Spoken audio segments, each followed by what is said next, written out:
ఇంకా మేము జాతరకి వెళ్ళిన తర్వాత ఒక దగ్గర ప్లేస్ చూసి అక్కడ ఇంకా బెడ్షీట్స్ మ్యాట్స్ అలా వేసుకొని ఇంకా అన్నీ అక్కడ రెడీ చేసేసి వంటలు చేయడానికి సిద్ధం చేస్తూ ఉన్నారనమాట. చూడండి ఎంత ఖాళీగా ఉందో. కాసేపు ఆగ్గానే ఒక 2-3 గంటలలో మేము వచ్చిన తర్వాత మొత్తం వెహికల్స్ అయిపోయాయి, ఎక్కడా ప్లేస్ లేదండి. ఇంకా అన్నీ ఇక్కడ కోళ్ళు అవి తీసుకొస్తా ఉన్నారు కట్ చేయడానికి.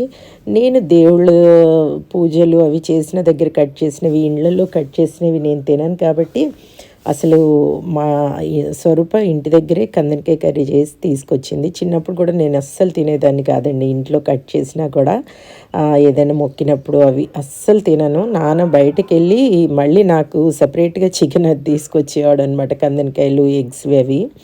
మా వాళ్ళు క్రిస్టియన్స్ కాబట్టి కూడా తినదు.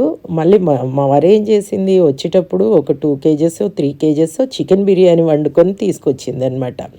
ఇంకా వాళ్ళకు కూడా స్వరూప ఇంట్లో చేస్తా అంటే, వద్దు సరక్క ఇంట్లో చేయకు, అక్కడే చెయ్యి పొయ్యి పైన, ఆ స్మోకీ ఫ్లేవర్తో బాగుంటుంది చికెన్ అంటే సరే అని ఇంకా వాళ్ళకు కూడా సపరేట్గా చికెన్ చేశారనమాట. ఇక్కడ చూడండి అందరం వచ్చి కూర్చున్నాం. ఇంకా కూర్చున్న తర్వాత కాసేపటికి మేము ఏం చేసాము, ఇంకా వంటలు ఎవరికి తోచినాయి వాళ్ళు ఎవరి పనులలో వాళ్ళు ఉన్నారు. చిన్నపిల్లలు వాళ్ళ మాటలు, పెద్దవాళ్ళు మా మాటలు, వంటలు చేసేవాళ్ళు వీళ్ళు ఎవరి పనులలో వాళ్ళు బిజీ అయ్యామండి.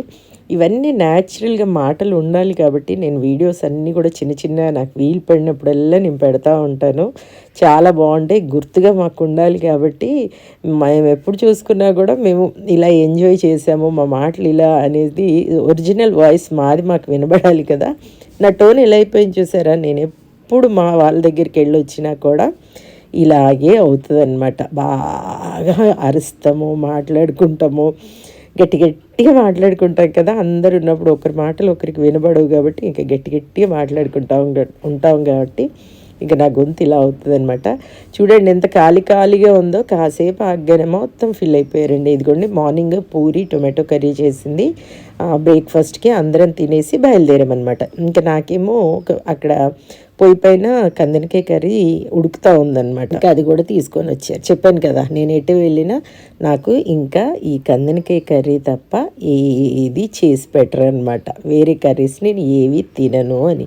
చిక్కుడు గింజలు మొన్న సాటర్డే వెళ్ళిన రోజు చిక్కుడు గింజలు చేశారు, ఎందుకంటే సాటర్డే నేను తినను అనేసి. థర్స్డే సాటర్డే తినను నేను. ఇంకా జాతర గురించి ఇది విషయం అండి. అందరం ఇలా ప్లాన్ చేసుకొని వెళ్ళొచ్చాము. మా స్వరూప ప్లాన్ చేసింది, మేమందరం రెడీ అయ్యి ఫుల్గా ఎంజాయ్ చేసి వచ్చాం.